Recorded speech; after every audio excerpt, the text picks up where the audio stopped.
In this problem, we have a beam that is subjected to distributed load here, and a concentrated force at an angle, as well as a free couple moment. And it is supported by a roller support at point A, as well as a pin support at point C. We need to determine the support reactions at point A and point C respectively. So the first thing we do is we draw the free body diagram of the beam.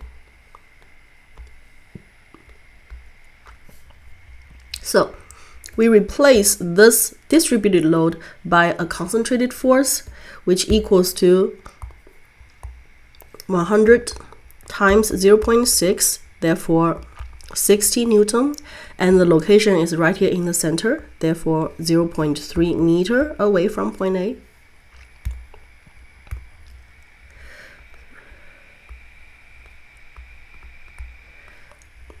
And of course, we still have the 80 Newton force as well as the free couple moment.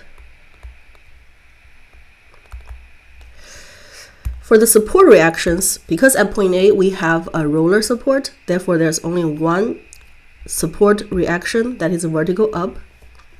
At point C, because we have a pin support, therefore there are two support reactions, Cx and Cy.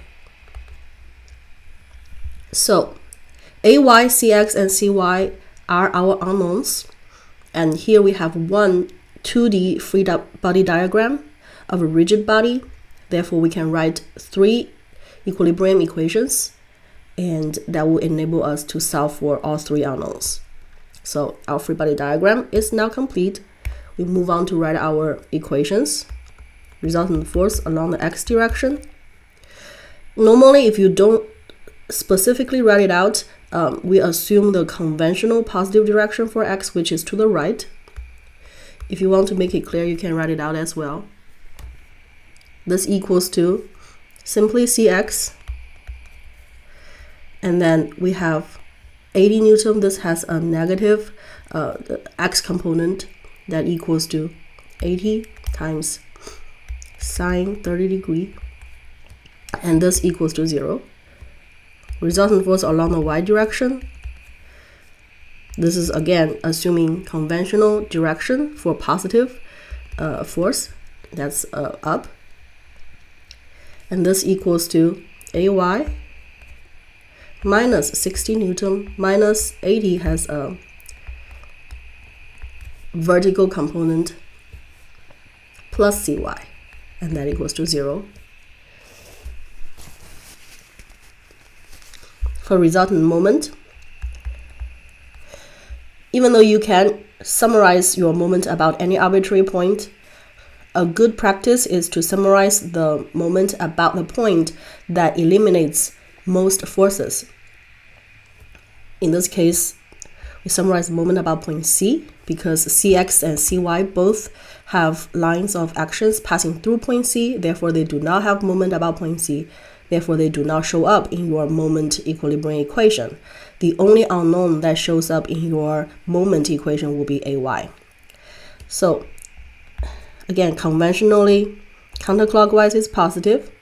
Ay is creating a clockwise rotation about point C, so that's negative Ay, multiplied by its moment arm, which is this entire distance, and that is 1.2 meter. And then moving on to the 60 Newton, it is creating counterclockwise rotation. The moment arm is from here to here, and that's 0.9 meter. The x component of the 80 Newton force does not create moment about point C, because we are neglecting the thickness of the beam. But the vertical component is creating a counterclockwise rotation. So this is the vertical component of the force, and multiplied by the moment arm, which is 0.3 meter.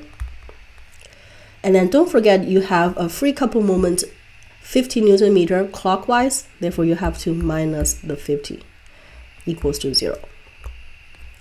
So now we have three equations. In these three equations, we have 1, 2, and 3 unknowns, so we can solve for all of them. We can easily solve for Cx from the first equation because it's the only unknown in the first equation. In the third equation, Ay is the only unknown. Therefore, we will solve for Ay from the third equation and substitute that result into the second equation. We can solve for Cy. Therefore,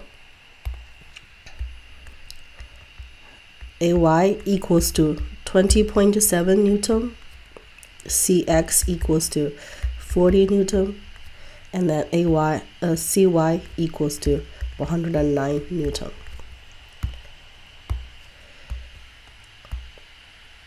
And if you want to, you can calculate the resultant force at point C, which is simply Cx squared plus Cy squared square root.